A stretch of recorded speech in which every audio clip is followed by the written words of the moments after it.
Hello, my beautiful souls. Welcome sa ating tarot reading sessions. Keep in mind, general reading po ito. Maring mag-resonate, maring hindi. Kunin nyo na lang po kung para sa inyo and leave the rest. Maaring mag-shift na energies or magkabaliktad ang sitwasyon. Kaya kayo na pong bahala kung saan kayo nakalugar sa reading natin. Okay? So, may mga nahulog na tayo dito. Rain and traffic lights. So, parang may nagsisente dito, lalo na kapag maulan.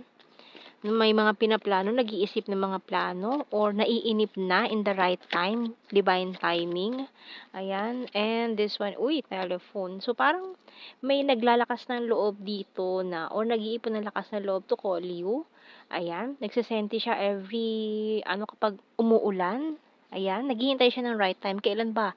Kailan ba? Parang ready na ba? Pwede na ba ngayon? Pwede na ba akong tumawag sa kanya? Kaso parang dinadaga pa itong taong to. So, tingnan natin. Mukhang wala pa siyang lakas ng loob kausapin ka, no? So, tingnan pa natin mga cards natin dito. We have Mirror card, Target, and Compass. Oh! So, yung bottom card natin is Luck. Okay.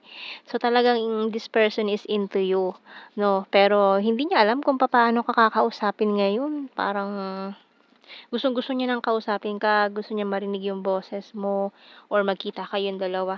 Pero, hindi niya alam to kung paano sisimulan eh. Tingnan natin.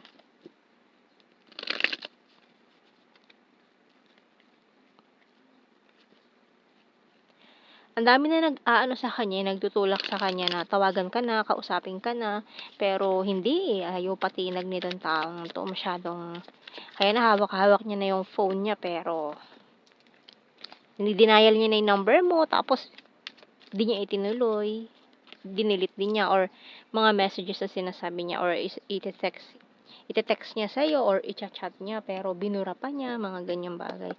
So, we have here, Page of Pentacles and the Three of Pentacles. The World, Ten of Swords, Eight of Swords. Oh! So, may something pala dito sa taong ito na parang feeling stuck siya, or pakiramdam niya binitrade ka niya, ganun. Kaya parang nahihiya siya. Parang nagkakilala na kayo nitong taong to online or mutual, sa mutual friends. We have here the Moon card, Ten of Wands, and this Four of Swords. Mukhang may tinapos tong relasyon eh, no? Mukhang nung nagkakilala kayo, the timing is not right talaga. Maaaring nung panahon nagkakilala kayo, may karelasyon siya, or on the rocks ang relationship, ganun. And bottom card is Knight of Cups. Parang inayos muna niya yung mga kailangang ayusin. Mga cycles, ayan, may mga nag-end ng cycle dito. Kasi parang for some of you hindi mo alam na maring hindi mo alam pa noon na in a relationship siya. Pero parang this person is giving you signals noon na they like you. Ganon. Tapos nalaman mo, uy, teka, may someone pa pala. Maaring inisip mo na lang siguro na this person is ganon sa lahat.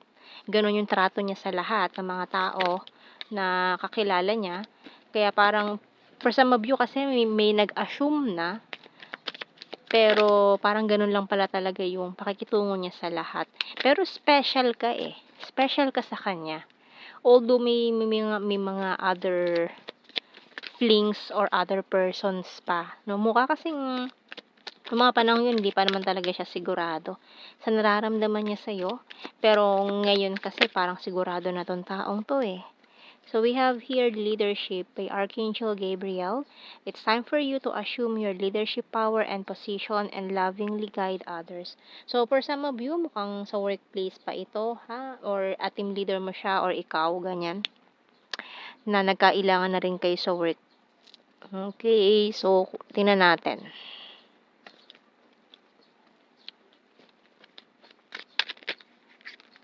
Nag-flip agad to, nakita ko na eh. Ayan. Guarded and wounded. And tired and need rest. Ay, tingnan mo, oh, guarded, wounded, tired and need rest. So, mukha kasing nag-aano pa tong taong to eh. Nag-isolate, paplano-plano, ayan. Parang hindi pa siya ready. Kahit pa sabi natin gustong-gusto ka na niyang kausapin, gustong-gusto ka na niyang kumprontahin, magpaliwanag sa'yo kung ano nangyari, pero hindi niya pa magawa sa ngayon kasi hindi pa siya talaga ready, eh.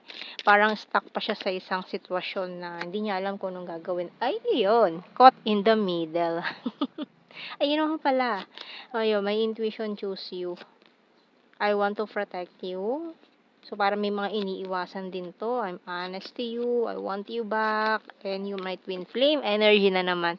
And I hate my pride and ego. Yan isa sa mga big problem natin dyan. So, kuha pa tayo. Messages natin dito. The hidden truth. So, we have here, I wish things could be different. We need to let each other go. Kaya umiwas siya. No, kasi mukhang mali talaga itong sitwasyon nyo eh. Or inilihim niya sa'yo. Mukhang may inilihim niya sa'yo. Ganyan. So, we have here, you were the best thing in my life. My life is not as together as it seems. So, hindi talaga siya masaya doon sa present niya.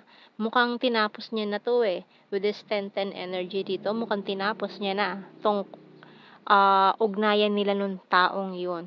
Kasi gusto niya nga ayusin eh. Kasi nagsimula sa mali. No? Parang ganun. So, we have here, I replay our conversations over and over. Ayun no, ito pa oh. The timing just wasn't right for us. I wonder if you're happy without me. Oh, nag-overthink itong taong to every night. Thinking about your, your connection. And, ito pa, oh. I remember every detail of that day. Oh, grabe ang pagsisenti nitong taong to. And I want you. Ayan, during rainy days, nagsisenti siya kasi patag-ulan na, lagi na paulan-ulan ngayon. Lalo kapag umuulan-ulan dyan, siguro marami kayong memories na magkasama kayo during rainy days, mga ganyan. May mga happy moments kayo together. Or kapag uuwi na kayo ng work, walang payong yung isa, makikisilong yung isa, hahatid sa sakayan or ihahatid mismo sa upahan, sa bahay, mga ganyan. Ako. Kuha tayong initial natin. Letter L. N, D, J. Letter Y.